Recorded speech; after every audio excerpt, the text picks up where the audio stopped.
관심을 가지고 하나하나를 더욱더 좀 더 자세히 들여다보려고 애를 많이 썼어요. 단어 하나하나에 좀 더 집중하는 그런 시간을 가지게 되었습니다.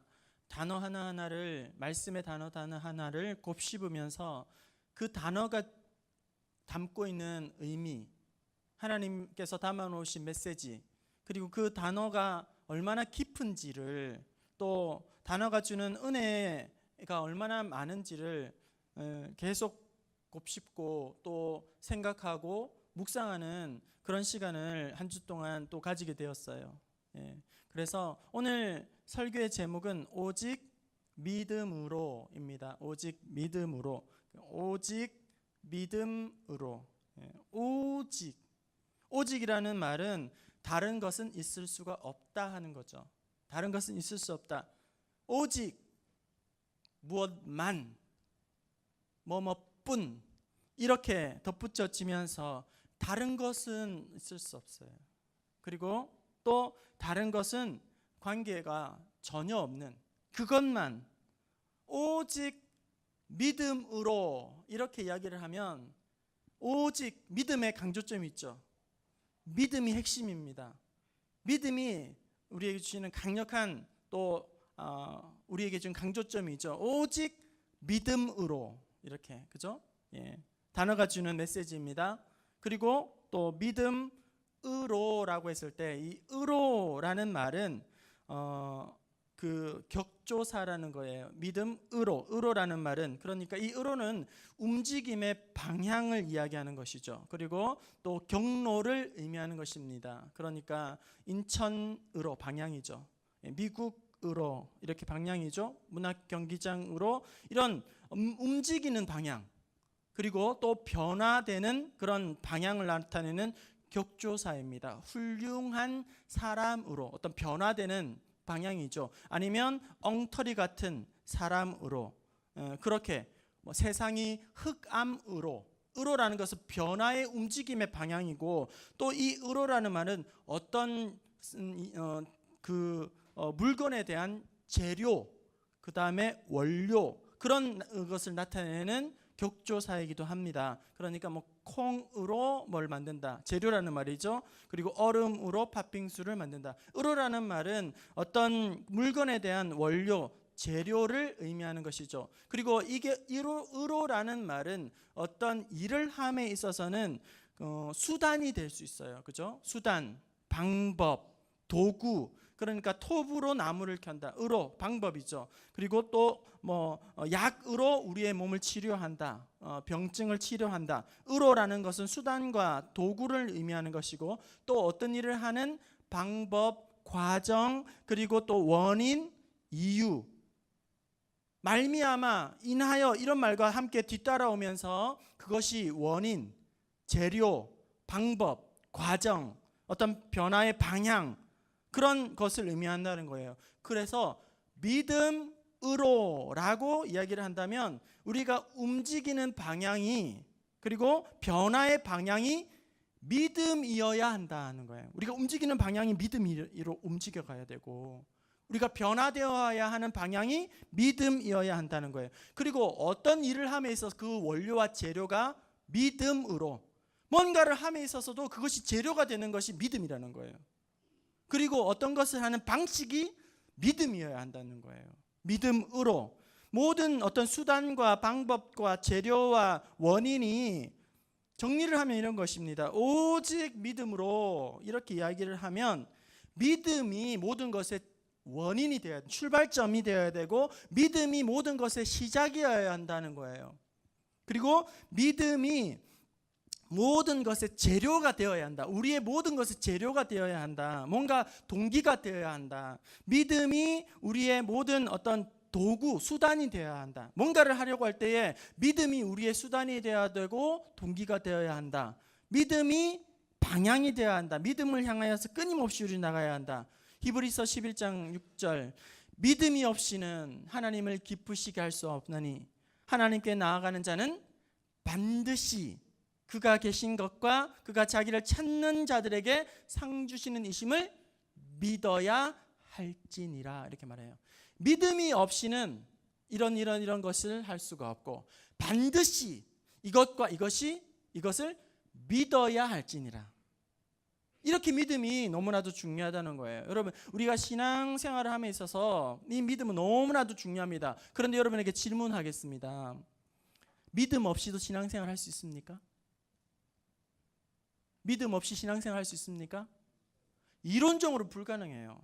이론적으로는. 왜냐하면 믿음이 없이는 하나님이 기쁘시게 할 수 없다고 이야기했잖아요. 그죠?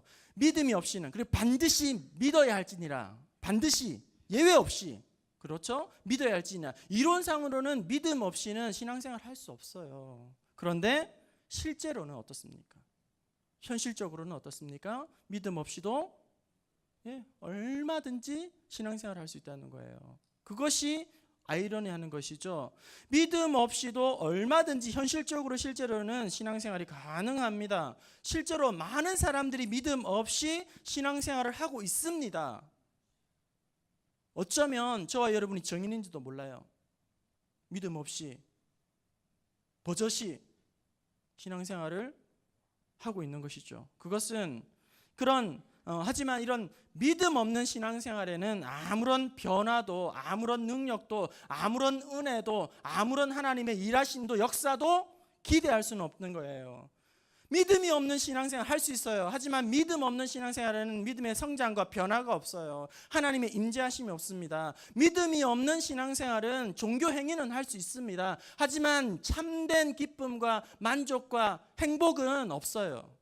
믿음이 없는 신앙생활은 가능합니다. 하지만 그것은 어디까지나 형식적이에요. 종교 행위입니다. 딱딱한 의무감이 있습니다. 열심히 신앙생활을 하지만 그것은 하나님을 기쁘시게 하는 것이 아니라 어디까지나 자기 만족을 구하는 것입니다. 자기 기쁨을 구하는 것입니다. 그게는 아무런 능력도 변화도 나타나지 않습니다. 오늘 우리가 그리스도인을 신앙인이라고 합니다. 신앙인, 그렇죠?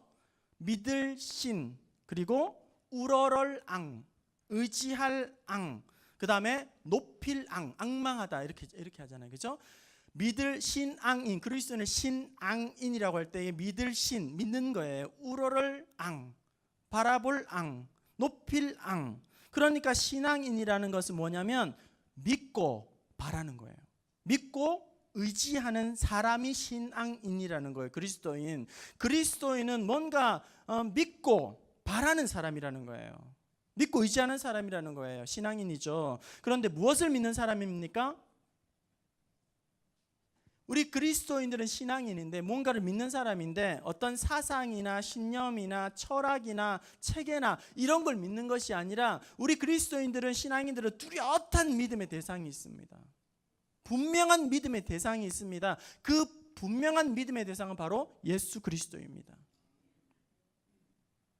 오늘 교회를 다니는 사람들은 다 자신이 예수님 믿는다고 그렇게 생각합니다. 자신이 예수님 믿는다고 그렇게 말합니다. 그러나 진짜 예수님을 믿고 있는 것인지를 점검해야 합니다. 다시요. 교회를 다니는 사람들이 다 자신은 예수를 믿는다고 생각합니다. 하지만 진정으로 예수님을 믿는 사람인지는 점검을 받아야 합니다. 오늘 본문 말씀 에베소서 4장 13절 다시 한번 볼까요? 에베소서 4장 13절입니다. 자, 같이 봅니다. 시작. 우리가 다 하나님의 아들을 믿는 것과 아는 일에 하나가 되어 온전한 사람을 이루어 그리스도의 장성한 분량이 충만한 데까지 이르리니. 이 믿는 것과 아는 것이 나오고 있습니다. 믿는 것과 아는 것이 어떻게 분리가 되고 있어요. 여러분 보십시오. 분리가 되고 있습니다. 여러분 믿는 것과 아는 것이 불일치가 가능할까요? 불일치? 믿는 것과 아는 것이 불일치 가능할까요? 네, 가능합니다. 가능합니다. 사무엘상 17장 33절에서 37절을 보게 되면 골리앗 앞에서 사울 왕의 반응과 그리고 골리앗 앞에서 다윗의 반응이 차이가 있습니다. 분명한 뚜렷한 확연한 차이를 나타내고 있습니다. 봅시다. 우리 말씀을 같이 한번 읽어볼까요? 우리 교독하도록 하겠습니다. 33절부터 37절인데요. 제가 먼저 33절 보고 우리 교독해서 마지막 37절은 같이 보겠습니다. 사울이 다윗에게 이르되 내가 가서 저 블레셋 사람과 싸울 수 없으리니 너는 소년이요 그는 어려서부터 용사임이니라.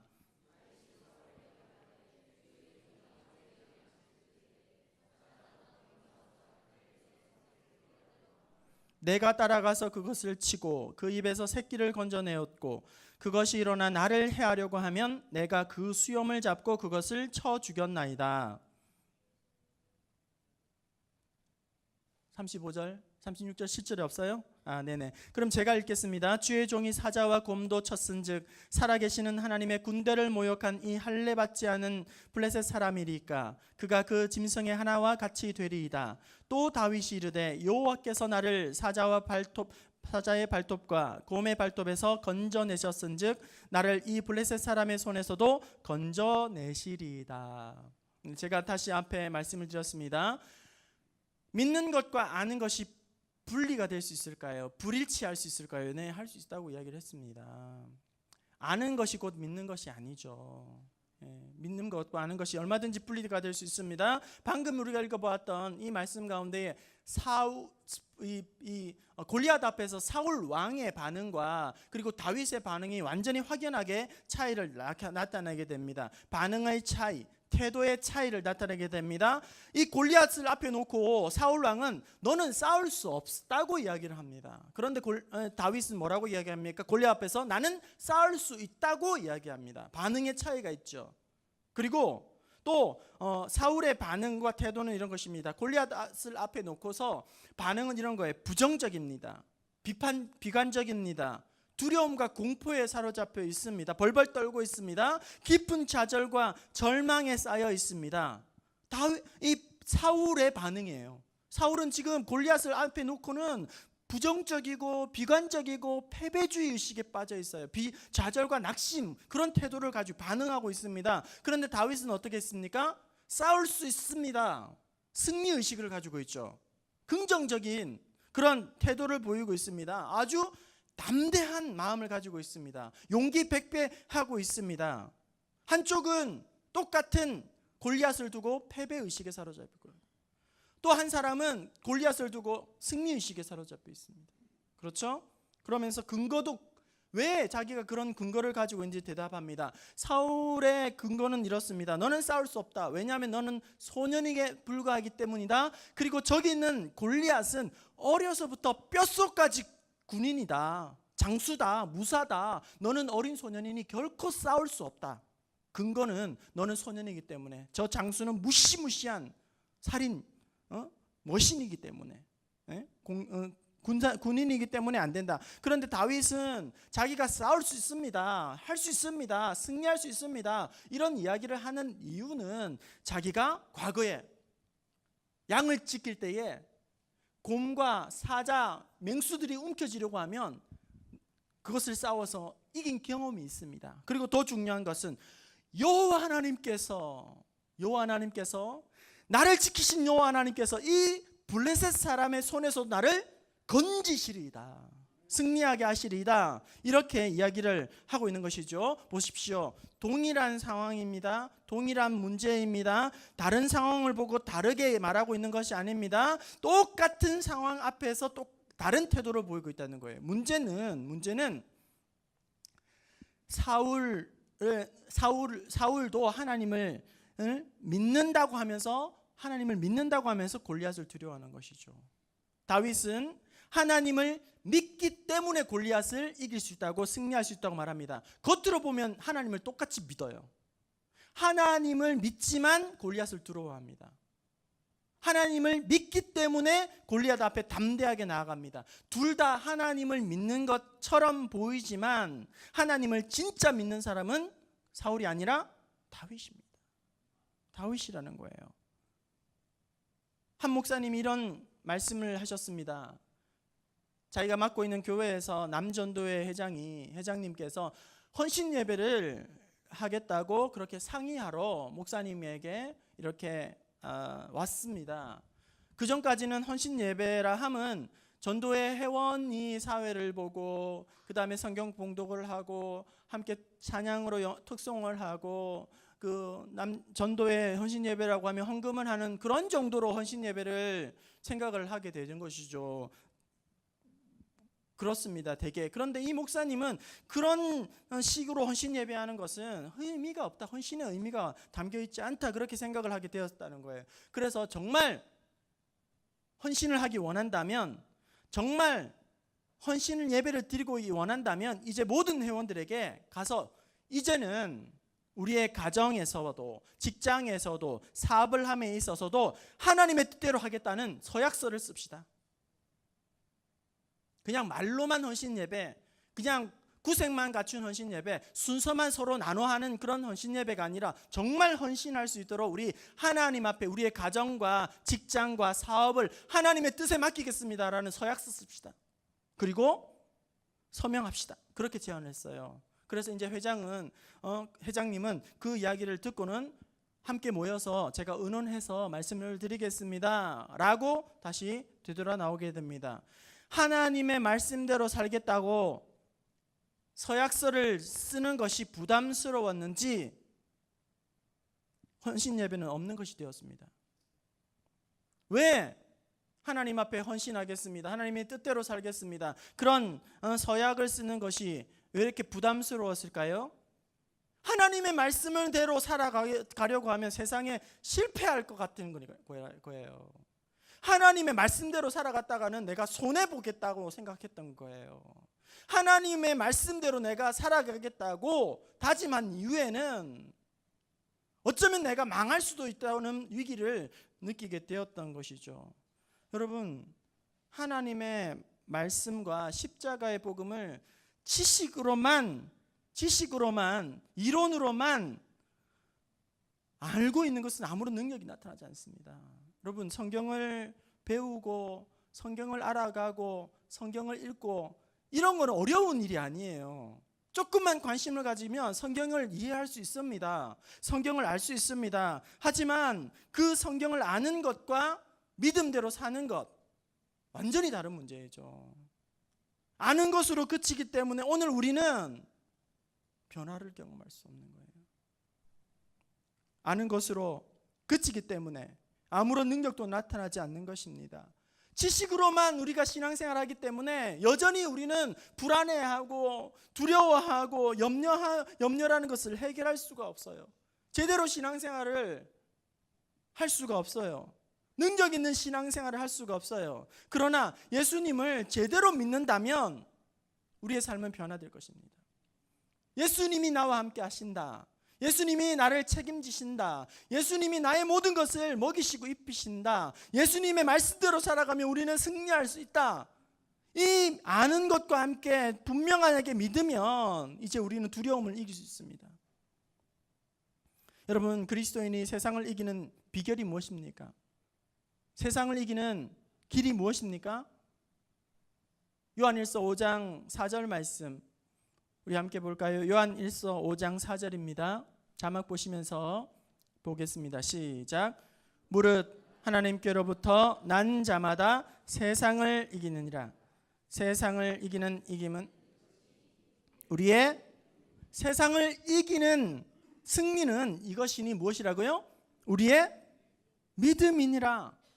믿음이 이기네, 믿음이 이기네, 주 예수를 믿음이 온 세상이 이기네.